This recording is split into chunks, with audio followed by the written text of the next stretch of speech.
बहुत कम ही लोग इस बात को जानते हैं कि आपकी कुंडली ही नहीं बल्कि आपके शरीर की बनावट पर भी आपके जो है राजयोग का होना लिखा होता है। शारीरिक बनावट के आधार पर मैं आपको बता दूं, भविष्य जानने की इस विद्या को सामुद्रिक शास्त्र कहते हैं। सामुद्रिक शास्त्र के जातक भ्रमण ग्रंथ के अनुसार शरीर की बनावट से भविष्य के बारे में काफी कुछ जाना जा सकता है। यह भी कि किस्मत कब पलटेगी, किस्मत कब साथ देगी और कब राजयोग हासिल होगा। हाँ, यह ध्यान रखने वाली बात है कि राजयोग बनाने वाले शुभ निशान स्त्री के बाएं हिस्से और पुरुषों के दाएं हिस्से में होते हैं। पहला जो है, जिस व्यक्ति की छाती चौड़ी, नाक लंबी और नाभि अगर गहरी होती है, उनको कम उम्र में ही अपार सफलता मिल जाती है और उसके सारे सपने पूरे हो जाते हैं। ऐसे लोगों के पास कई प्रॉपर्टियां होती हैं और वह अपने परिवार को, अपने परिजनों को सुखी रखता है। दूसरा जो है, जहां तक निशान की बात करें तो जिन लोगों के पैर के तलवे में अंकुश, कुंडल या चक्र का निशान होता है, वह एक अच्छा शासक, बहुत बड़ा व्यापारी, अधिकारी या राजनेता बनता है।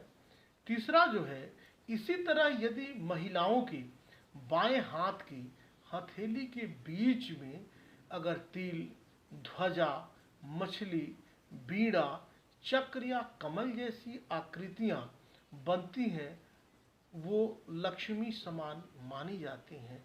ऐसी महिलाएं जहां भी जाती हैं वहां धन और खुशियों का ढेर लगा देती हैं। इन्हें ही महालक्ष्मी और सौभाग्यशाली कहा जाता है। यदि पुरुषों की बात करें तो जिसके हाथों या पैरों में मछली, अंकुश या बीड़ा जैसे दिखने वाले निशान होते हैं, वह कम समय में पैसा और प्रतिष्ठा खूब कमा लेते हैं, खूब यश कमाते हैं। जिस जातक की हथेली के बीचों बीच तिल होता है, वह बेहद धनवान और समाज में प्रतिष्ठित बनता है। हाथ के अलावा जिन लोगों के पैरों के तलवे पर तिल, चंद्रमा या वाहन जैसा दिखने वाला निशान होता है, उन्हें कई तरह के वाहनों का सुख प्राप्त होता है, उन्हें सुख मिलता है और वह कई देशों की यात्रा करने वाला भी होता है। जिस स्त्री या पुरुष के पैर में पहिए या चक्र के अलावा कमल अगर हो, बाण हो, रथ या सिंहासन जैसा निशान होता है, उसे पूरे जीवन में, अपने संपूर्ण जीवन, भूमि भवन जैसी सुख सुविधाएं मिलती रहती हैं। जिस व्यक्ति की छाती पर अधिक बाल होते हैं, वह संतोषी प्रवृत्ति का होता है। ऐसे लोग अमूमन धनी ही होते हैं, या फिर अधिक धनी नहीं तो इनकी जिंदगी में उतना धन अवश्य होता है जिसने की इनको जरूरत होती है, या उस धन से ये जीवन भर भोग कर सके। जिस व्यक्ति के हाथ में 5 नहीं बल्कि 6 उंगलियां होती हैं, ऐसे लोगों को का जो है भाग्य बहुत तेज होता है। ये लोग हर चीज में अधिक फायदा कमाने वाले और हर काम में छानबीन करने वाली प्रवृत्ति के होते हैं, लेकिन साथ ही ये लोग ईमानदार और मेहनती भी होते हैं।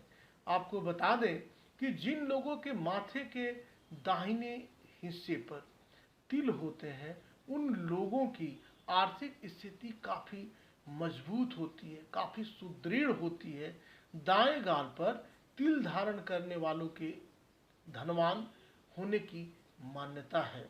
आपको बता दे, अंगुष्ठई वैराढ्या सूतवंता गुष्ठ मलैश्य च यवै दीर्घांगली पूर्वाण सुभागो दीर्घायुष्य चैव। अर्थात धनी मनुष्यों के अंगूठे में यौ का चिन्ह होता है। अंगूठे के मूल में यौ का चिन्ह हो तो पुत्रवान होते हैं। यदि अंगुलियों के पर जो पर्व जो हैं वो लंबे हों तो दीर्घायु व भाग्यशाली ऐसे जातक होते हैं। स्निग्धा नित्नानिक रेखा रेखार धामनना व्ययनेन निःश्वामनम विरालंगयो निःश्वामना धन संज्ञा जिनो धनांगलय। अर्थात धनी मनुष्यों के हाथ की रेखाएं चिकनी और गहरी होती हैं, दरिद्रों की इससे विपरीत होती है। बीडर अंगुलियों वाले पुरुष धनहीन और धनी अंगुलियों वाले धन का संचय करने वाले होते हैं। मकर ध्वज कोष्ठागार सन्निभार महाधनोपेता वेदी निभेन चैवा गृहो तीर्णो ब्रह्म तीर्थमम।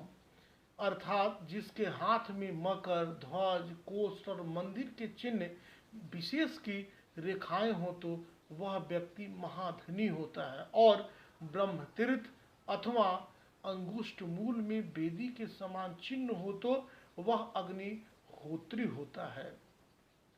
चक्रासी परशुतोमर शक्ति